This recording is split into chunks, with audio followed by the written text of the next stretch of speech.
Let's go a Viking on Viking Hot Takes.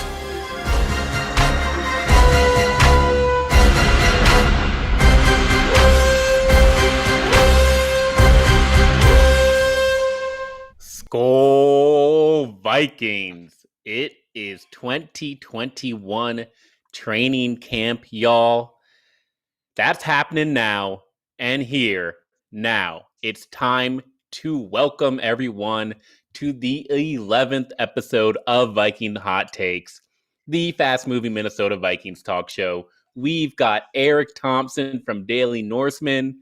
We've got me, Flip Mazzi from Climbing the Pocket. And we've got the Minnesota Vikings fans in the comments. So buckle up and let's go. Eric, it's training camp, man. How you feeling? It's been a minute, and now we are here. We have real football. It's, well, mostly real football. There aren't pads or anything yet, but there are videos to jump way too many conclusions about. There are position battles to talk about. There is real, it's great to have it back in our lives. It's been way too long. It's been, 5.5, 6 months almost since we've seen the Vikings on the field as a full roster. So this is one of the most exciting times of year. Hope springs eternal for all 32 teams. Well, maybe if you're not the Texans, but everyone else, you have a lot of hope. And the Vikings are no different. There's a lot of stuff to be excited about. A lot of question marks to get answered still, but right now it's optimism is abound. Yeah, man. Yeah, it's exciting times, and part of that excitement is nobody knows what's going to happen. So let's hop to it. Y'all know how it works. 6 questions.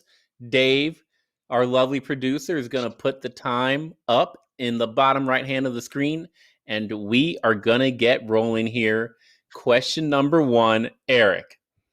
Vikings have a lot of new faces in camp now. They've got 12 new free agents, 1 old free agent in Michael Pierce, 11 new draft picks, a bunch of undrafted free agents that I don't really care about yet. I think the kicker is new. They've got a bunch of veteran players who are healthy now. There's a lot going on. But what I want to know is, what are you focused on in training camp? What matters most? And how do we know that training camp is going well? Well, that's a good 2-part question, because I think how do we know it's going well? I think what you really want to have going well in training camp are the things that don't happen. You don't want any injuries. You don't want players missing practices. So far, so good there with for just about everyone on the Vikings. Health is always the number one thing. You want to escape the preseason and the training camp with as few injuries as possible, because there's always a few.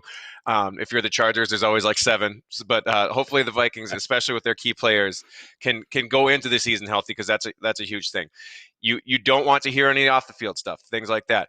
But I mean, that's the tough part about training camp, isn't it? You can get excited. I mean, after 2 days now, right now, you would assume that KJ Osborne is wide receiver 1 with a couple of the plays that he's made with the videos that the beat writers and everyone at training camp has tweeted out. It's the time to jump to conclusions. It's the time to get way too excited about what Kellen Mond did or didn't do, or the interception that Kirk Cousins threw, but then he threw a 50-yard pass to Smith Marset. So it's great the timeline is always so fun this time of year, because it's like everyone is just so football hungry, but you don't really know how it's going well besides the health thing. And you're hoping to see improvement from the key players and the team coming together and gelling.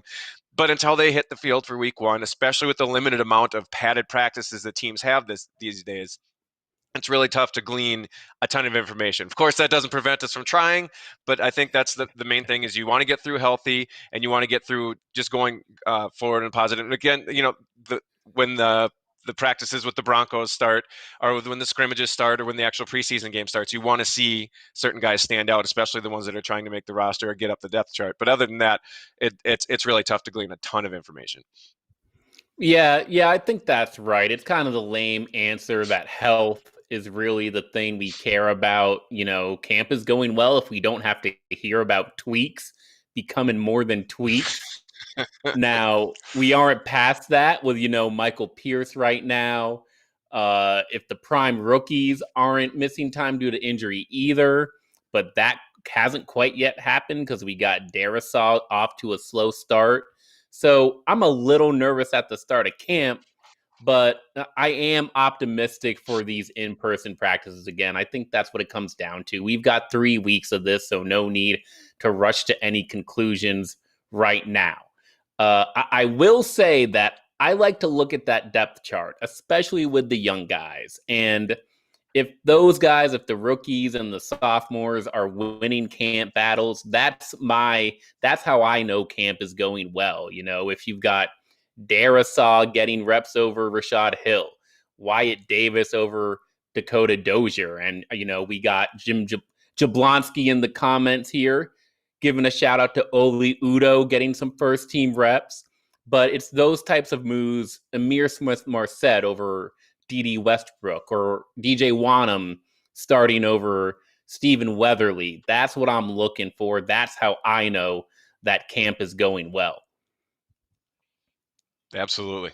Well, okay. Yeah. Speaking of, we've already started touching on that a little bit. My first question is, which position battle are you most excited about heading into camp? There are a lot of, the fringe kind of things, or that you can go to straight to the starters. What are you most excited to look at training camp?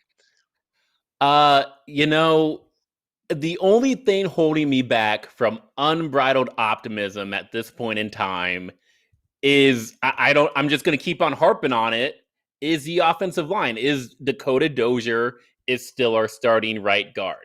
So the second that we know that he's not starting week 1 is going to be one of the most exciting parts of training camp this year. It's what every fan I talk to has been waiting for 8-9 months right now. So they want to go with Oli Udo.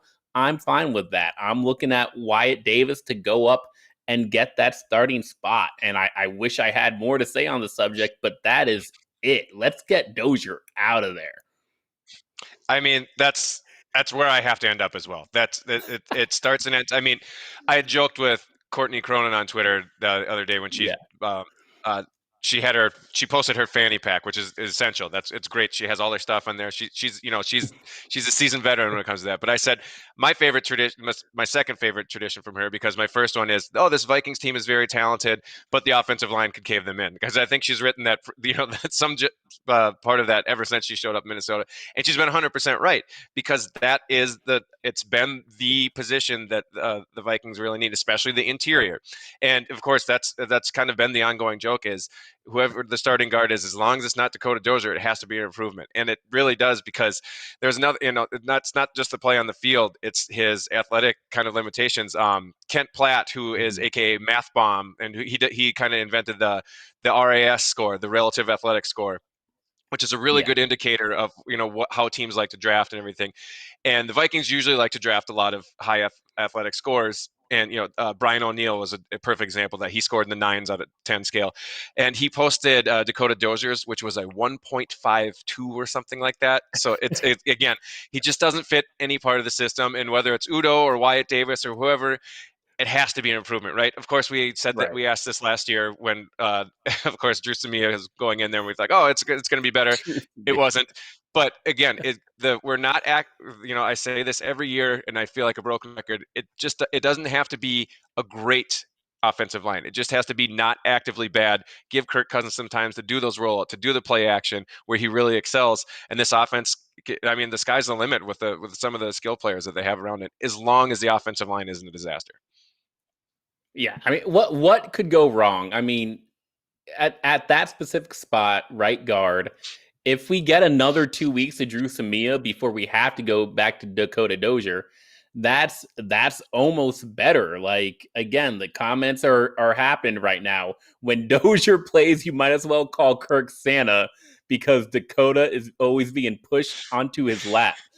Not quite sure I follow completely there, but I mean, you're at the mall and with just the gifts that are happening. So let's just at least try something new again for it's the offensive line for the 8th time. Right. Let's go to the next question. So, like I said in the first one, Eric, there's a lot of these 1-year free agents on the roster. There's a lot of discussion on how good they are and how impactful they're going to be. in this singular year, 2021, with the Minnesota Vikings. My question is, do these one-year rentals raise expectations? Yeah, I think so, especially on the defensive end. I mean, they aren't guaranteed slam dunk, plug and play veterans. Patrick Peterson isn't what he used to be, and what we've discussed that when the Vikings did sign Peterson, the price is kind of probably a little high based on the last couple of years of his play. But again, it's a 1 year. It's kind of a prove it deal. Same thing with Sheldon Richardson. I love that signing, just to give some depth and maybe some pass rush in the interior. It does raise expectations, but it doesn't mortgage your future. And I think that was kind of the goal, especially with the lowered salary cap and the expanded, what it's going up pretty significantly next year.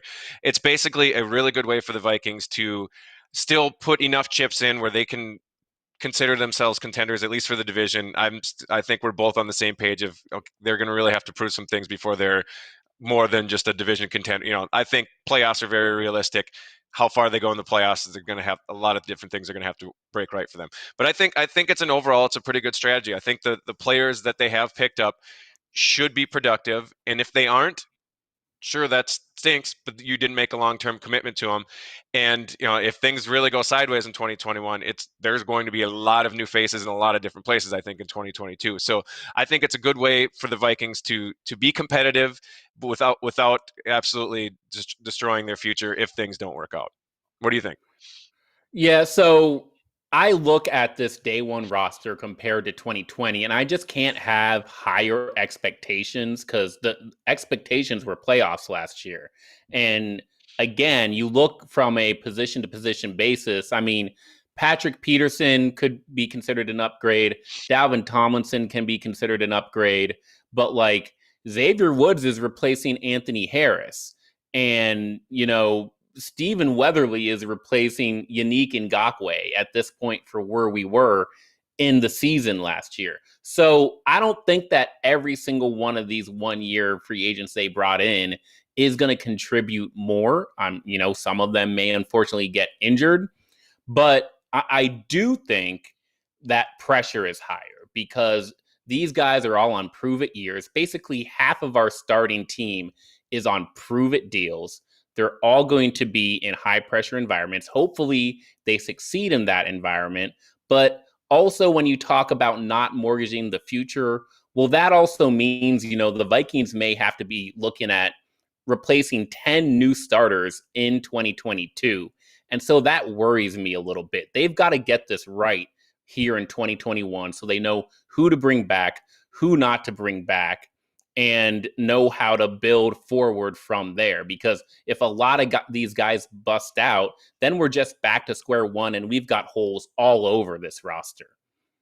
Yeah, that's totally fair, and I think that's the risk that you run with all these 1 year rentals. It's not a long term investment, which is fine if you're planning on getting a lot of new pieces.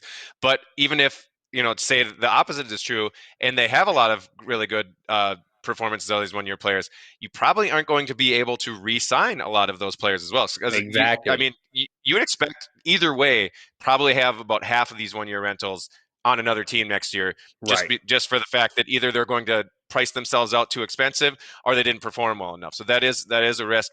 There are going to be a lot of moves for 2022. I think next year's free agency and of the trades and everything that are going to go on are going to be absolutely ridiculous because of I think a lot of teams kind of the 1 year deals were really pretty prevalent just because of the reduced salary cap. So I think with everyone has more money, there are going to be a lot of teams switching, or a lot of players switching addresses next year. Yes, sir. Okay. Right. Well, we're already 12 minutes in. We're having too much fun. We're So let's go rusty. quick. Yeah, I know. We're getting too lengthy. We forgot about the 20-minute clock here. All right, I'll go quick then.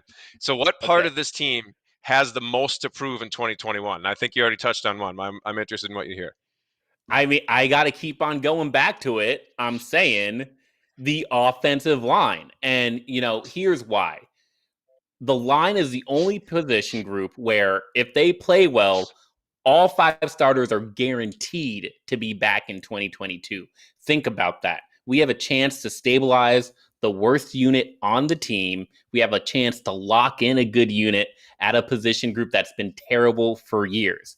So, most people, when they're looking for proof, I think they're lying to themselves and they're really just looking for immediate results. That's not me. They've got all 18 weeks to do it, but we have to prove that we fixed the offensive line. Oh, we got kicking in the suggestion box there in the chat. That's always a great one too, because that's always a question. But the kicker went 5 for 5 today. I think we solved it. All under 45 yards. I'm sure that'll be great. 15 points. Yeah. I'm here. I hear you on the offensive line. The other one, I think, we know Danielle Hunter is going to be there. He looks amazing. Yeah. He looks like he's all the way back. The others, we touched on that a little bit. Who's going to be there was no pass rush without Danielle Hunter. We know we're going to get him back, but are they going to be able to double team Danielle Hunter? Are they going to be able to get other people, someone in in the interior of the defense to get more of a pass rush? Because the secondary should be better, but there's a lot of pieces that still need to prove a whole lot. If that pass rush isn't better, the secondary is going to it's going to be a really tough job, because I think that super young secondary, it was unfair to them because they were asked to cover a lot of really good wide receivers, and they just were asked to cover them too long. And with the roster of wide receivers the Vikings are going to face this year, they need to get to the quarterback, because they're facing a lot of pass catchers that can do a lot of damage. So that's I still have to agree with you, the offensive line, but I think the secondary and the other edge rush outside of Danielle Hunter have a lot to prove as well. All right, what's your last one? All right, quick fire here, Eric. The Olympics are on, 2021 Olympics on in Tokyo right now. Maybe you're watching the Gold Cup soccer match. Sports all around. But I got to know, what's your most favorite Olympic sport? What's your least favorite? I'm a sucker for like the stuff that you only see on the Olympics. Like I like the swimming, I like the gymnastics, the stuff that you see on primetime all the time. But I would like stuff like team handball. That is like fun to watch. I would love to play team handball once. That looks like it's like kind of soccer, kind of basketball. Like I get the angles and stuff like that. That one's really fun to watch, and the way they can throw it like 100 miles an hour, it's amazing. But stuff like that. Beach volleyball is always cool too. Like stuff. It's just I like seeing sports that you see only once every 4 years. You really care about these USA athletes, and then you never hear from them again. But the least favorite, I think the one. Okay, there were two of them that I watched yesterday. I've been flipping through like before bed at night, and like just I have the on-demand stuff. Two of them that really confused me. The first one was judo. I thought that was like like all you do is you grab the other guy's shirt and try to flip him, and most of it, like it's like half, like 90% of the fight is just people grabbing at each other. What, like I don't get it. I saw like I saw a judo match where the poor woman got disqualified for kicking like in the wrong area. Like you're supposed to be kicking, but you got she lost the gold medal because she was kicking incorrectly when the entire sport is to kick. Yeah, it's like MMA with way too many rules. Like I maybe if I was more nuanced in the sport, I get it. But the other one was it seems so silly to me. I know dressage, the horse dancing, basically. Oh, the equestrian. Yeah, like I like the jumping and everything. I get like that's your but like when the horse is doing the thing with the hoofs like this, I'm like out. I'm out. I don't understand it. It's not for me. So those are my that's my least favorite. But it's always fun to have gymnastics. And shout to Suni Lee, St. Paul's, Minnesota's shout out to Suni. That was awesome to hear about this morning. Actually, we have great her. To see. Yep, and we have her on right here in the background here. So that was awesome. So how about you? Oh man, I'd like to hear from the fans, tell me what your Olympic sports are, what you're watching. But for me, I'm just like you. Like if I don't understand the rules, then it's water polo, they're blowing the whistle every 2 seconds. Right. Handball, you're just allowed to run around like a madman, so I don't know why you're a fan of that. And the judo, man. The judo is brutal. So I'm a rules guy. Give me track. Stay in your lane, and the fastest person wins. I know how that works, and so I like watching that. There's too many rules. Jump the highest, jump the farthest. The end. I love it. Yes. Yeah, that stuff. Throw the ball the farthest. Done. That's what we need. So, all right. Last question. Okay, here's the big meaty one. Now that we know that Aaron Rodgers is coming back, like we both expected, we've talked about this for months. Wasn't not going to happen, at least this year. However, now that Rodgers is back and he had all the concessions made by Green Bay, is this the last season that Rodgers will be in the NFC North? And notice how I phrased that question. In the NFC North.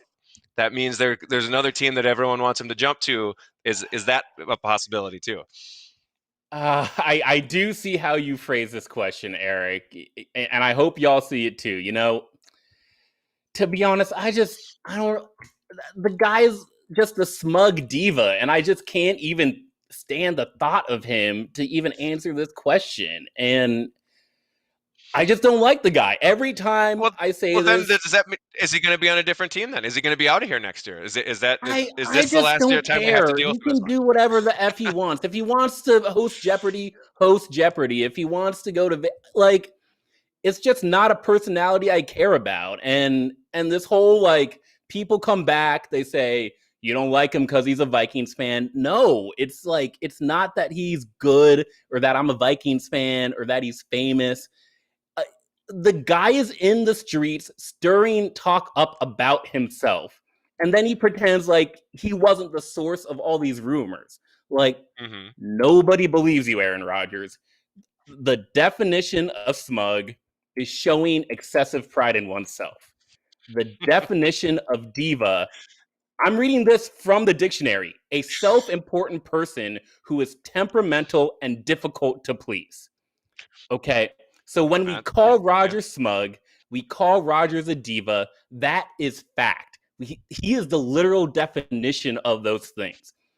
So don't come back at me, BS opinions. If you're a closet Packer fan, closet Rodgers fan, he can go or he can stay. Either way, if he stays, I hope we beat his ass.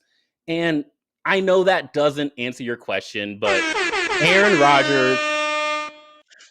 Rodgers is a smug diva. End of debate. And I hope that he's not in the division anymore. And I think this is his last year on the Packers, and I don't think that it'll actually work out. But we're up with our 20 minutes, so that's we'll have to leave it at that.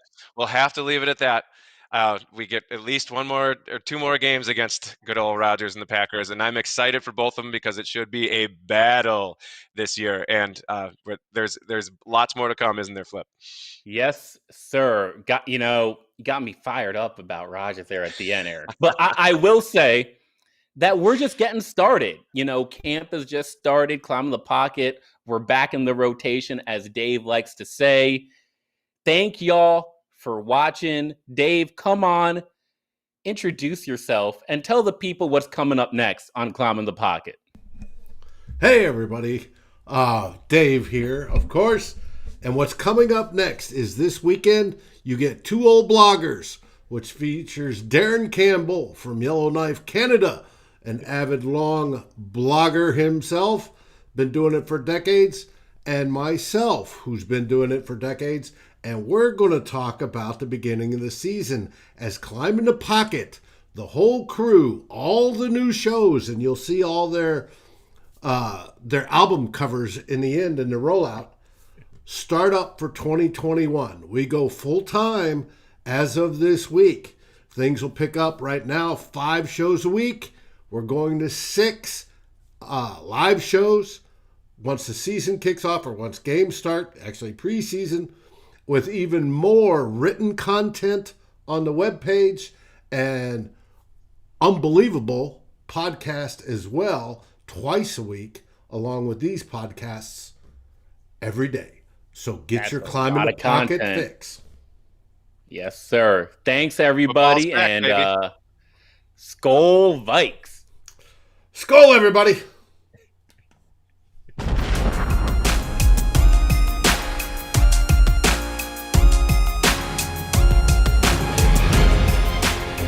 Thank you for watching or listening. As always, if you like, subscribe, and ring the bell for notifications. And if you're listening to the podcast, please rate us on your favorite aggregator. Skol, everybody.